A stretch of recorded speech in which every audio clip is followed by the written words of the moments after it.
Join me. Together we can rule the galaxy far from the sun.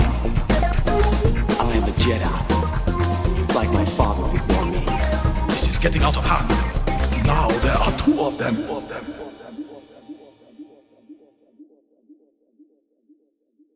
Hello there, Space Wizards, Plastic Spacemen, and Rebel Princesses. This is Todd Hoffman and Trent Hoffman, and you're listening to Big T and Little T, a Star Wars podcast. Welcome to episode 105.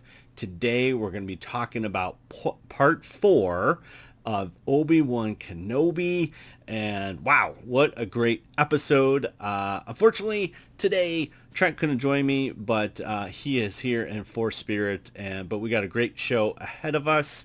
But first, we had a very busy week coming up here, and so, or actually last week. So we had the kids got out of school last Friday, so we went to the Joliet Slammers game, and that was super fun. It was like a AAA baseball game, and so that was fun. And then Saturday we were back at Joliet again, and we went to the Joliet Public Library Star Wars Days.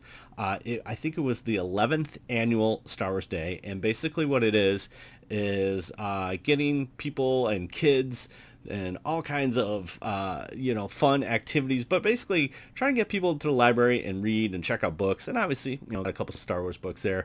But one of the cool things is that the 501st has a big presence there, and they do a parade, and it's kind of like a Star Wars block party. It's really one of my favorite events. I used to go there as a fan, and now as a person of the 501st. Oh man, it's super fun. So plan to go there early, and Trent's like, whoa, I need to go too because I want to be in the parade. So we skipped soccer, and we went there and got ready for the parade. And so he was a Jawa, I was a stormtrooper, and man, did we have a hoot. And then Jen and Ellie joined us, and it was a lot of fun. And so yeah, we got to interact with a bunch of people. Some of my friends came out, which is nice. So shout out to Jason and Brian. Thanks for coming out and saying hi. And then I got to see Greg from Rebel Base Card, and then Nicole from Rogue One Radio as well. And it was so fun getting to hang out with everybody and just chill. So it was cool, super cool. And then my buddy Joe gave me a nice T-21B rifle that towed around for a little bit. It was a heavy, again, being that heavy weapon trooper that I'm trying to get there, but slowly but surely working on that. So it was super fun. So shout out to Joe for letting me doing that.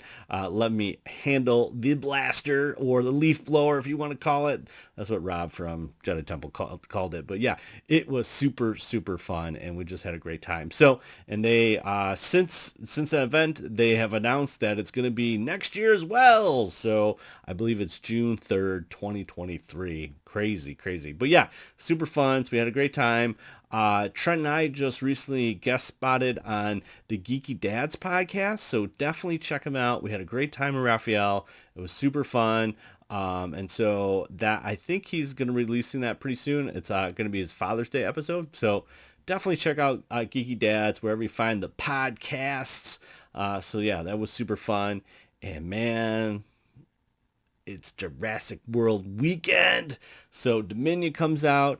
It's not getting good reviews from the critics right now, but at the same time, I just want to see dinosaurs. So I'm going to just sucker it up and say, hey, man, we're doing it. So we are going on Saturday. It's going to be so much fun. But yeah, that's what we got planned up. And I think in the other Star Wars news, they released The Bad Batch, September 28th. Season 2's coming, which is great. I find it odd that they didn't release this in Celebration. And then the really odd thing is it was on Disney Plus and now it's off. It just says coming in the fall. So I don't know if that's a good date. Who knows? It was there for half a second. So September 28th is looking like that's the date. But yeah, it could not be that date. Could switch a little bit, but hopefully it comes very shortly. So it almost seems like we're going to get back to back where we have Andor starting August 31st. And then like, if it's 6 episodes or 7 episodes, I don't know how many they're going to do, but then it's going to bleed right into Bad Batch, which was kind of cool. Saw Miss Marvel. So Miss Marvel also came out this week. So Ellie and I watched that. I think it's not that bad. I don't know. I mean, it's definitely more of coming of age movie, but that hasn't stopped me from seeing other superhero movies that follow that same path. But yeah, it should be pretty cool. Kind of interested. I never really knew who Miss Marvel was, so yeah, it should be fun kind of catching this up, and I love kind of the presentation and how they filmed it. So I'm looking forward to it. We'll see how it is. I'll keep an open mind open, open mind open. Yes, open mind open. I'm going to keep my mind open. There you go. But let's talk about part 4 of Obi-Wan Kenobi. So, yeah, it's picking up right where we left off, and we get the back to tank sequence. I really enjoyed this. So obviously Ned B and Talia kind of help Obi-Wan escape. Now, maybe Darth Vader has a fire thing. Who knows? Or he just let him go. Personally, I think he let him go in episode 3 because he wants Obi-Wan to suffer. So we get this kind of cool back to tank sequence of Anakin and Obi-Wan kind of in sync and dreaming and all this stuff. And basically we get, Obi-Wan kind of coming out abruptly and saying, "Where's Leia?" And Leia is not there. So they're on Jabin, and they are talking to a couple. Basically, this is kind of where the underground Jedi, the way, I don't know, if whatever you want to call it. This is where it's a big hub, and so we have. They basically say that the Inquisitorius is on a water moon of Nur, which is in the Mustafar system, which tracks because Vader's on Mustafar. Might as well have the Inquisitorius close on the moon of Nur. So that is pretty epic. And so we have that. And so we have, I think, Talia, Wade, Sully, and essentially Kenobi's like, "Hey, let's take those T-47s, which are snow speeders for those unadapt." We get to see them later, but he basically says T-47s, which are the snow speeders. And so they basically say Talia has still Imperial clearance, and so they're gonna just use that way of getting in. So they take I think they take I don't know what they take. I don't think it's a T-47. I thought it was a regular transport that gets them there. And so we get interrogation, and so interrogation is basically Reva talking to Leia. And I love this sequence. I feel like it just Reva is showing her side a little bit more and playing the heavy hand, like no one's coming for you, no one believes in you, they're all dead, Obi-Wan's dead, Darth Vader killed him, and it seems like it's not going well for Princess Leia because she's lost. Then we get Talia, they flashback Talia. She lands. Obi-Wan, we get a water sequence. We haven't seen this since Revenge of the Sith, but we get an underwater sequence with Obi-Wan with a breathing tube, and Talia essentially opens up a gate to get him in, a little like James Bond kind of water tube thingy that he can get up to. So he does that. A stormtrooper basically gets yoinked by Obi-Wan, and now he is on Inquisitorius. We flash back to Reva. She uses the Force to grab Lola, and she mentions that she used to have a droid and a family, but they all left her She was all alone. So you're getting a little bit more backstory with Reva, but again, the scene, um, Leia holds her ground, and basically Reva has enough with her and is like, we're going to the big dogs, and so no one's gonna help her. Um, there's some seeker droids, which is kind of like a mini probe droid, and then we got stormtroopers. Um, he he kind of distracts the seeker droid, and then we got two stormtroopers. He's trying to get on the comm link. Talia has some trouble with one of the officers, and yeah, she does a little sleeper move. Boom, puts him in, nicely tucked in the corner. You know, there's some liberties here. I mean, there's got to be some other Imperial officers or whatever, but it doesn't matter. It's fine. It's TV. It's okay. He goes nighty night. She gets back on the comm link. The stormtroopers hear it. Obi-Wan does a little force distraction that we've seen in A New Hope. It's super cool. And again, anything with the Inquisitorius and all these kind of things as she's walking into the thing, man, it looks great. It very much, if you play Jedi Fallen Order, if you haven't played Jedi Fallen Order, what are you doing? Please go play that game. It's so good. And it's so much fun, and it's just got all the right feels for the Jedi Fallen Order vibe. So now, essentially, Obi-Wan is in he's trying to he's trying to find Leia, and he basically makes this shocking discovery, and it's all these Jedi in like this kind of red stasis thing, and he basically says it's a tomb. So there's a theme here, guys. The Empire is doing experiments and doing all these things and capturing Jedi. So I don't know if these are like, Jedi that the Inquisitors found, and then they brought him back, and they're going to do experience. I mean, there's a couple close-ups. Obviously, one is a Padawan, which again, it's one of the things that I like. It's showing that like this kind of no holds bar with the Empire, and it's showing it's not sugarcoating that, which I just love so much.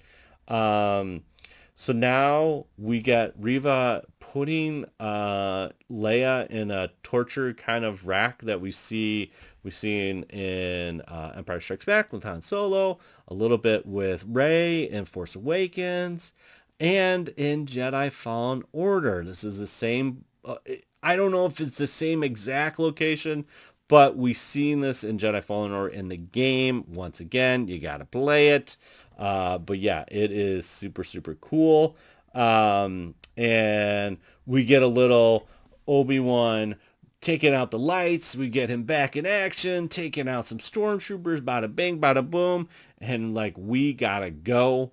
And then, and so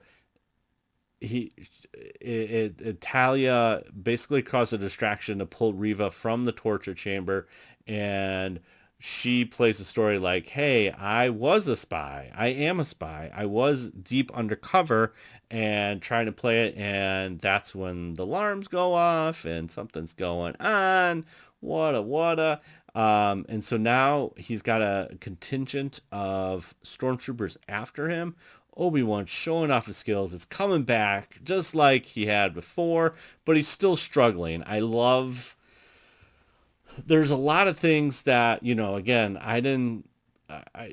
I'm glad they're kind of dealing with the kind of the mental health part of it. Like, he's not in tune with the Force. He's still blaming himself, and obviously the shock of knowing that Anakin is now Darth Vader, which he knew in Revenge of the Sith. I think people are trying to make a what's to do about that, but he knew that. The idea, though, is he didn't think Anakin was alive. And there's enough room in there to say that in Tatooine, Vader was not prominent in the Empire at this time either. He's more of the guy in the shadows, and more probably a rumor thing, but it's that realization that Reva knows that, and Reva, I don't know. I'll switch them in and out. It's okay. Reva knowing what she knows, to me, also kind of has that strong play that she was one of those Padawans in the Jedi Temple, which we saw in episode 1 or part 1, and putting two together where, I don't know, maybe she saw Anakin in the Jedi Temple. It's hard to say, but obviously her study of the archives and understanding that, and obviously understanding the Bail Organa situation, all that kind of stuff. Yeah, she knows that, and that's how she lay in that truth bomb with Obi-Wan.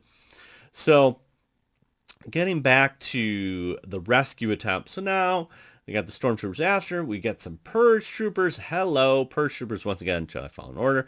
There's a crack in the kind of tube we get that they're, because again they're underwater. So Obi-Wan's holding it as she gets Talia and Leia out. Then we have this kind of situation where they're trying to open the blast doors. He lets out the crack, the water falls on them, bada bing, bada boom, they seal the door, they're good. Then they get the trench coat thing.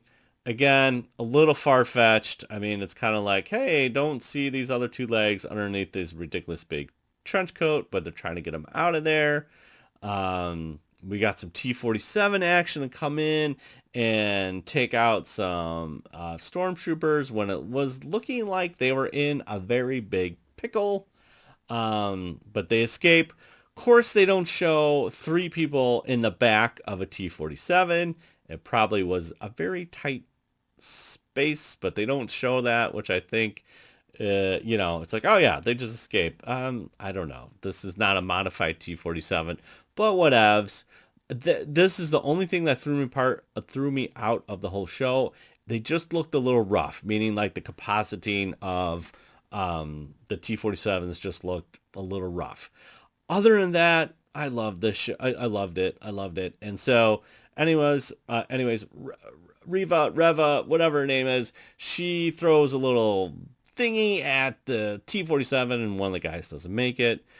They do kind of a Knight Rider Duke of Hazzard thing, kind of roll right into another Corvette or ship, and they are not, one of them dies.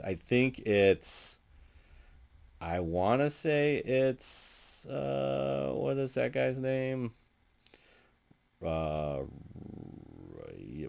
I don't know.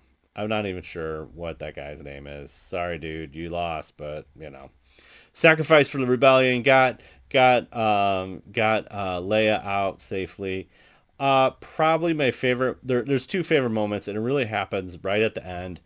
Leia grabs Obi-Wan's hand and does like this little rubbing thing, like just like, "Hey, I'm here." And there's like this sense of compassion that Obi-Wan has been missing for so long, and it's like right there. And I just love this little tender moment between Leia and Obi-Wan. Oh, just gets me every time. And then we get like 20 seconds of Vader, and it's the best 20 seconds of Vader ever.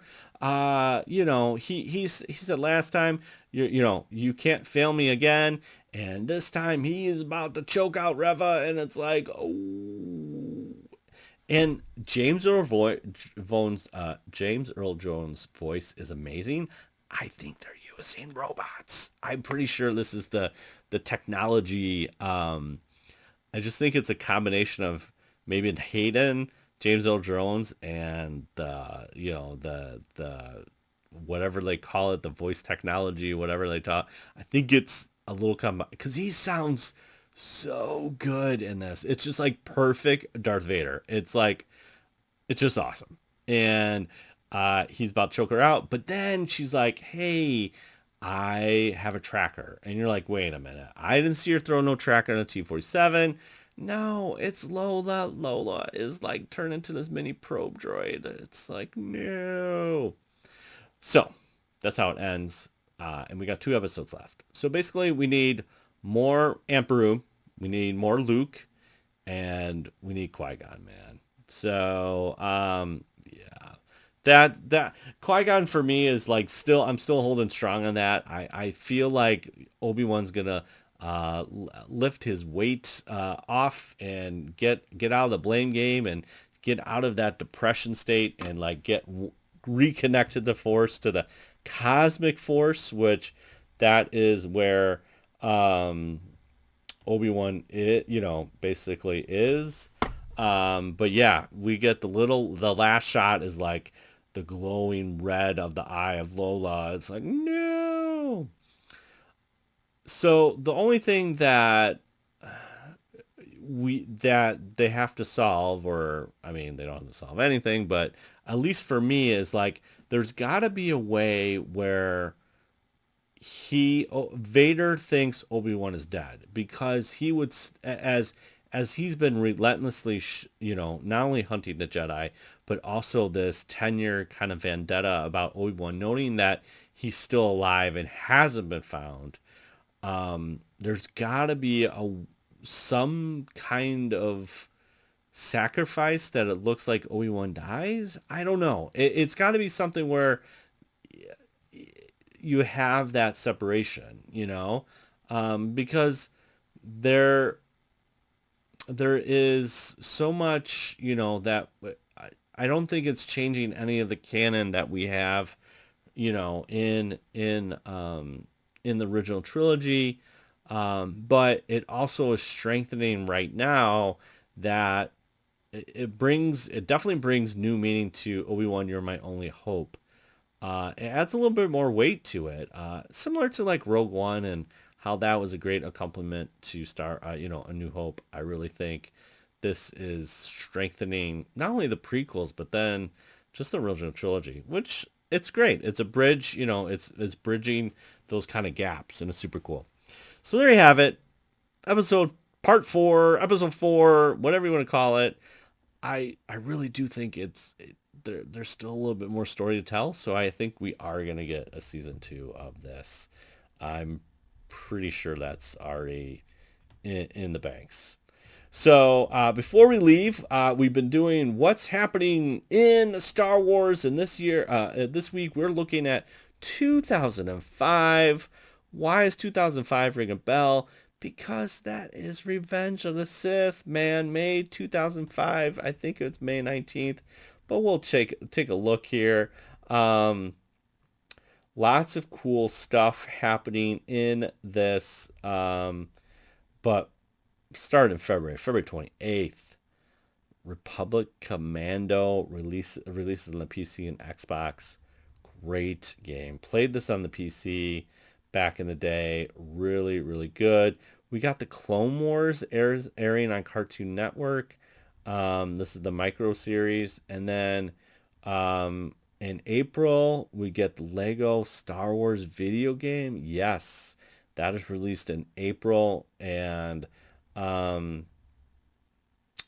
we have Celebration 3, which I was part of. April 24th is in Indianapolis to celebrate the release of Revenge of the Sith. Great time. Got my Darth Vader. Speaking about James Earl Jones, got my Celebration 3 Darth Vader with recorded new lines from James Earl Jones action figure. It was amazing. It was the best. We got all that. There's something on Total Request Live featuring Good Charlotte promoting the upcoming Star Wars Revenge of the Sith. Of course, why not Good Charlotte? May 19th is when Revenge of the Sith is released. Fantastic. What else? That pretty much like sums up 2005. I'm trying to think if any other major things happen in 2005 that are worthy. But yeah, I mean, the Republic Commando was a great game, and so was Lego Star Wars. So those are two really great games. In November, Revenge of the Sith is released on DVD. Dang, that was actually pretty early. I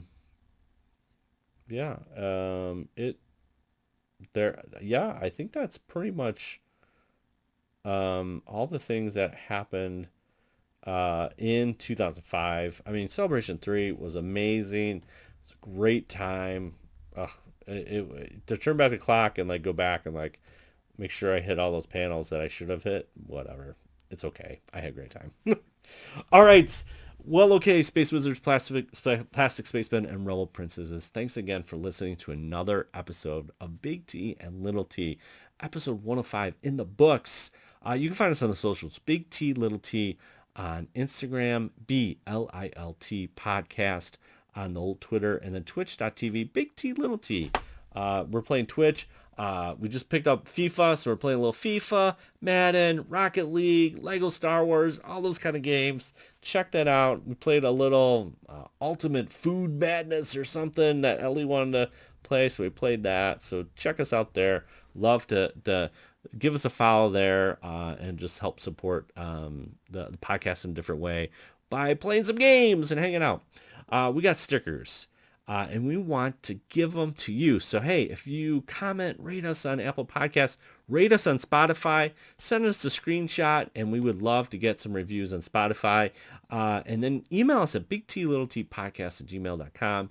And then we'll definitely throw some swag in your face. Or you got a question, or you got a comment about Obi-Wan or anything, or give me your bold predictions for the last 2 episodes. Please do that. If you can't remember any of that, we also have a bio link. So bio.link/Big T Little T is that where you could find all the stuff.